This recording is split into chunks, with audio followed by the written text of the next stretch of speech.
Okay, let me try and bring into sharp focus what my goal is here. Today we are a very small company. One small computer store called CompuMatter. We have 3 people working here in the small town of Anacortes, Washington. My name is Jay. I'm the owner of this store, and I've been learning new things about technology every day for the last 40 years.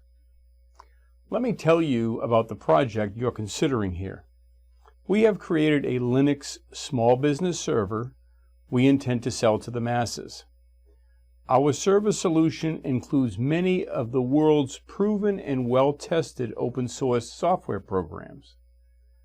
We have a handful of clients who have been using this server every day for years, including our own business.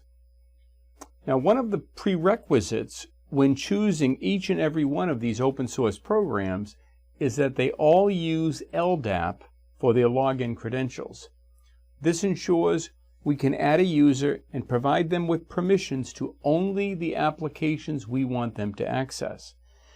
It also ensures in the event an employee leaves a company, we can very quickly remove a user's ability to access any and all programs by simply changing their password. Now, Samba is, of course, at the root of all of that, and an extremely important part of the project. And that leads me to our next thirst for knowledge, a program called Ansible. This amazing program was brought to my attention by Daniel, who is a freelancer with freelancer.com. And thank you, Daniel, for that. To start off, I must say, I am an infant in the configuration and operation of Ansible, but I need to be an expert. I am imagining one of the possible solutions is to use Ansible to remotely install and configure Samba as well as many of our other open source programs. In my perfect world, I see Ansible being installed in my local virtual machine development environment and pushing commands via Ansible that would affect one or more remote servers as needed. Right now I see 2 basic scenarios. A new server setup and updating existing servers. I'm sure over time that will get more complicated. In the future, another interesting solution will be to use our servers in an Amazon hosted environment. If you have skills in that area, that would be of interest to me. However, it's not our current need. Today, our need is with the physical servers. So now you have a better understanding of our big picture.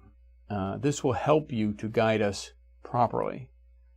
We are not just trying to solve one problem with one server. We are looking for a scalable solution that involves many physical machines. Something about your time zone where you live.